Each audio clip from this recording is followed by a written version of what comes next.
Fala galera, tudo bem? De volta aqui após algumas semanas de paralisação, tava de férias, então fiquei alguns dias sem postar aqui pelo canal, mas agora de volta e já começando, pegando também o início de Campeonato Brasileiro, então a galera, muita gente me pedia para falar sobre os times brasileiros, para fazer vídeos também sobre eles, e acho que dá pra gente aproveitar esse início de Campeonato Brasileiro para criar aqui, tentar criar esse hábito de fazer alguns destaques de cada rodada. Então não vou ficar entrando em cada uma das 10 partidas de cada rodada, até para o vídeo não ficar gigante, mas tentar pegar, dar uma pincelada em cada rodada, sempre trazendo alguns destaques específicos, táticos, técnicos, de alguns dos jogos, independentemente da relevância. Claro que os jogos que chamem mais atenção, naturalmente, tendem a ter mais destaques, mas tentar trazer de qualquer que seja o time, então os 20 clubes obviamente podem passar por aqui, mas sempre tentando pegar alguns dos destaques. Então hoje eu vou trazer 5 destaques de diferentes jogos. Vamos começar pelo jogo que para mim era o mais aguardado do ponto de vista tático nessa primeira rodada e acabou correspondendo, que foi a partida entre Grêmio e Santos, e era interessante justamente pelo duelo de um modelo consolidado com o Renato no Grêmio, contra, por mais que passe por mudanças, que tenha diferenças em relação a anos anteriores, de rendimento, de peças e tudo mais, contra um Santos que é um Santos mais adaptável, em diversos sentidos da palavra, né? Adaptável porque não tem só uma maneira de jogar, não tem só uma formação, desde o desenho do sistema tático, mas passando também pelas peças, e colocou em campo um time bem diferente e conseguiu funcionar principalmente no primeiro tempo, de uma forma bem interessante, até pelo número de roubadas de bola numa faixa mais avançada de campo no primeiro tempo, mesmo que tenha jogado não pressionando lá em cima o tempo todo, jogando a partir de um 5-3-2, né, se a gente considerar os alas na primeira linha, já que os alas em muitos momentos subiam também, principalmente no lado da bola, mas acima de tudo, para pegar um destaque no meio dessa partida que tinha muitos componentes, para mim, a forma com que o Soteldo mostrou a qualidade para conduzir a bola quando era acionado ou recuperava a bola no setor dos volantes, das costas dos volantes, do Matheus Henrique, do Maicon, e principalmente para acelerar diante dos atacantes. Então é uma alternativa muito interessante o Soteldo, porque ele não necessariamente é aquele passador que vai se associar o tempo inteiro num time que quer trocar passes, mas ele é um condutor de bola que tem uma aceleração, um controle de bola, uma agilidade para mudar a direção, para acelerar e que pode causar estrago dessa forma. E o Grêmio sentiu isso em vários momentos do jogo. É verdade que o Grêmio depois, principalmente com a entrada do Tardelli, teve também, aí sim, a capacidade para criar, trazendo dos lados para dentro, buscando tabelas. O Vanderlei viraria um dos personagens, mas para mim um ponto bastante interessante é esse. O Soteldo, que obviamente não tem o físico para lidar com esse choque, mas se ele consegue receber essa bola ou roubar, forçar um erro, para conduzir, para correr de frente para os marcadores, é um jogador difícil de parar. E o Sampaoli sabe, aparentemente, explorar bem, de acordo com a característica do jogo, explorar esse perfil. Foi o que aconteceu durante boa parte do jogo, então eu colocaria entre os destaques individuais dessa primeira rodada e destaques táticos também, justamente pela faixa do campo em que ele se movimentou, explorou diante de um adversário que notoriamente tem uma defesa muito forte, mas ele conseguiu dar trabalho. Indo para um outro jogo, talvez a principal, ou uma das principais atuações coletivas até dessa primeira rodada, a goleada do Atlético Paranaense para cima do Vasco, tem também uma grande atuação individual, né? E acho que tem 2 pontos legais para destacar nessa vitória do Atlético. Primeiro, a qualidade da atuação individual do Bruno Guimarães, que já era uma das sensações do ano passado, começou já o Campeonato Brasileiro do ano passado como um nome a ser observado, chamando a atenção, amadurecendo, terminou o ano já num nível excelente, até com, obviamente, a Sul-Americana também pesando nesse aspecto, mas é cada vez um meio-campista mais completo no que diz respeito à distribuição de jogo.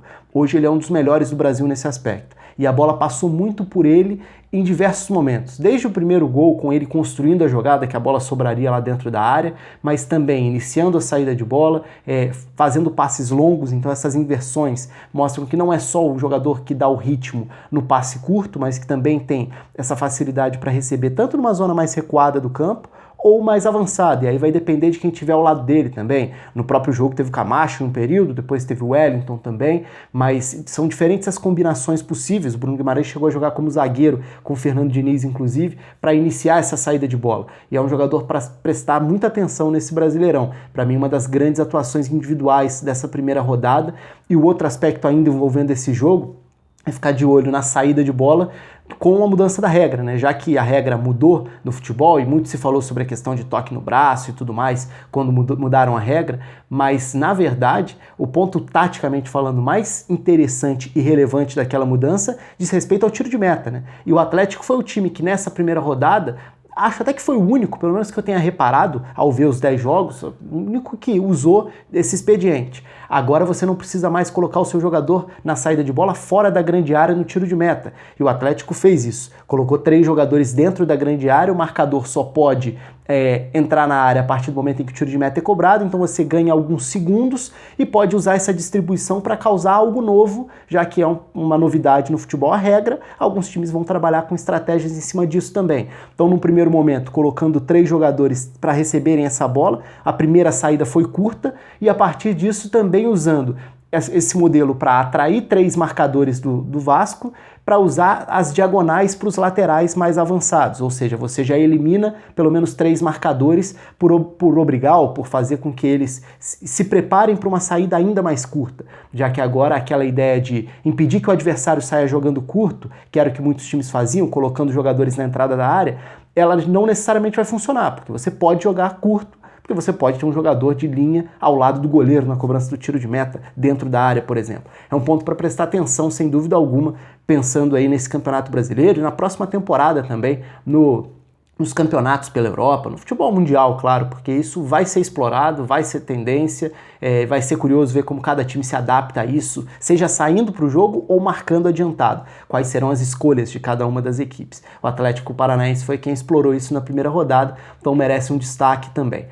Indo para um terceiro ponto, indo para a vitória do Flamengo sobre o Cruzeiro. Muito se fala sobre qual é o encaixe ideal desse time, ainda o Abel busca e faz algumas apostas particulares dele, é contestado por conta disso também. Nem acho que a atuação do Flamengo tenha sido espetacular. O Cruzeiro ficou um pouco abaixo, o Flamengo teve bons momentos no jogo, mas no primeiro tempo teve dificuldade também para furar a marcação do Cruzeiro. É verdade que o Cruzeiro, tirando o pivô do Fred em um ou outro momento, também não conseguiu ter saída. Foram poucos os momentos em que a bola parou no meio-campo para dar sequência, fosse com o Pedro Rocha de um lado, com o Marquinhos Gabriel do outro, ou com o Rodriguinho por dentro. Então foi decepcionante do lado do Cruzeiro, mas no lado do Flamengo, além do Cuéllar no meio-campo fazendo uma boa partida, é bastante curioso prestar atenção no que tem sido o Bruno Henrique como uma nova ameaça no ataque.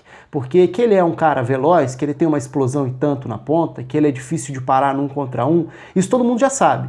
E vai existir essa discussão sobre jogar centralizado ou jogar pelo lado, até porque o Gabriel não necessariamente é um 9, os melhores momentos do Gabriel nem foram como 9. No próprio Santos ele demorou na volta ao Santos a se reajustar. O Jair, por exemplo, teve dificuldade para fazer com que ele rendesse como 9, tendo que jogar de costas buscando contato. Mas quando ele vai para a ponta, ou quando ele sai do centro para cair pelos lados, quando ele tem essa liberdade para explorar uma faixa de campo maior, o rendimento dele já sobe com o Cuca no Santos. E o Abel vai tentando explorar isso também. Então ter o Gabriel partindo do lado para dentro pode fazer com que ele tenha a chance de enxergar o gol mais de frente para explorar essas diagonais curtas, buscando a finalização. E o grande achado nesse sentido tem sido a capacidade do Bruno Henrique pelo alto, né? Porque é claro que vai ser fundamental que essa movimentação aconteça o tempo inteiro, mas um número particularmente me chamou muita atenção. Na primeira rodada do Campeonato Brasileiro, olhando para as estatísticas, o Bruno Henrique só não ganhou mais duelos aéreos do que o Leonardo Silva, zagueiro do Atlético. O Leonardo Silva ganhou 8, o Bruno Henrique ganhou 7. E a gente está falando de um número muito alto para qualquer atacante de duelos aéreos dentro de uma partida, mais ainda quando a gente fala contra uma defesa do Cruzeiro e não sendo exatamente um 9 de força física. Então essa facilidade dele, por ter estatura, mas principalmente pelo tempo de bola, vai transformando o Bruno Henrique numa ameaça nova, não só a da velocidade, mas também a do jogo aéreo, ou a pelo menos de incomodar e ganhar um primeiro duelo pelo alto. Uma coisa é ganhar o duelo pelo alto, outra é transformar isso numa finalização de qualidade. Mas é óbvio que também é uma questão de aprimorar, de acostumar, mas o fato é que existe esse dilema, isso certamente vai ser muito debatido aqui em todos os lugares, quando o campeonato, não só o brasileiro, mas Libertadores também, em todas as partidas, porque o Abel tem sido questionado sobre algumas das escolhas, mas esse é um ponto que me chamou bastante atenção olhando para a rodada. Saindo de um favorito, de um candidato ao título que é o Flamengo, indo para outro, que é o Palmeiras, eu entro no quarto tópico, e aí tem a ver com o crescimento do Zé Rafael, e com a forma com que ele aproveitou a oportunidade, né? Com o Ricardo Goulart, o Palmeiras tem um 10 que se projeta e tem a chegada para ser praticamente mais um 9, já que ele é menos criativo e mais chegador para bater, para ganhar pelo alto, para usar força física. E com isso o time até consegue ficar confortável, porque tem por dentro a chegada de um segundo atacante para dar suporte à referência, no caso o Daverson. E Dudu e Scarpa pelos lados podem construir, tanto por dentro quanto por fora. E são jogadores que gostam de alternar isso. Mas a partir do momento em que você perde o Ricardo Goulart, foi muito cedo, né, no jogo contra o Fortaleza, o Zé Rafael muda um pouco essa dinâmica. No primeiro momento o Dudu por dentro, no segundo tempo o Dudu na direita, com o Scarpa por dentro, e o Dudu até cresce um pouco no segundo tempo, mas o que chamou a atenção foi o funcionamento do Zé Rafael partindo da ponta esquerda, mas partindo para várias vezes uma zona de definição das jogadas. E isso teve muito a ver com a combinação dele com o Daverson. Então o Daverson foi bastante importante, claro que o nome do jogo foi o Zé Rafael, mas o Daverson foi muito importante justamente por abrir os espaços, seja pelo alto ou por baixo, seja recebendo uma ligação direta ou saindo da referência para abrir os espaços, dar tempo às jogadas. Alguns dos principais lances do Palmeiras no primeiro tempo passaram por isso, pelo fato do Daverson abrir os espaços ganhando a primeira bola, dando sequência, e aí o Zé Rafael em diagonal ou até aparecendo nas costas do lateral adversário, já na segunda trave, teve até um lance disso também, mas em diversos momentos, em diversos cenários, ele conseguiu incomodar também. No primeiro tempo, por exemplo, teve aquela chance do Dudu, que foi justamente numa diagonal do Zé Rafael, explorando essa qualidade que ele tem, já que é um meia que pode circular por todas as faixas do campo. E para fechar, um quinto tópico, eu entro aí num time que foi derrotado, aliás, que foi derrotado e não deixou boa impressão. No caso, o CSA.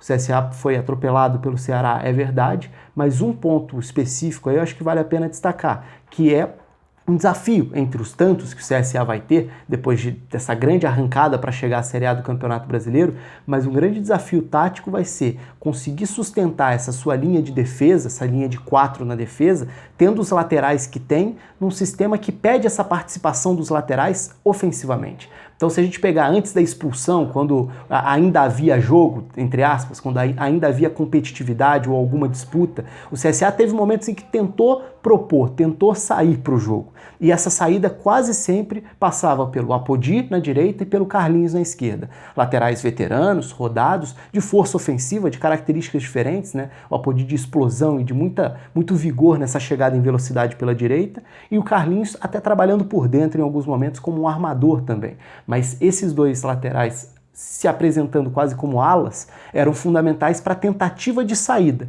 Só que o CSA não só teve dificuldade para construir alguma coisa, como ficou muito vulnerável nos lançamentos às costas da defesa. O próprio pênalti que o árbitro volta atrás depois com o VAR foi uma jogada do Carlinhos tendo que correr atrás do espaço às costas, né? O espaço que o Leandro Carvalho explorou em vários momentos da partida. Então, para o CSA, se a ideia for dar peso ofensivo aos laterais na construção das jogadas, esse comportamento para fazer coberturas, para transição defensiva, para como vai voltar e compor essa primeira linha, vai ser um fator chave para o time tentar ter condições de competir.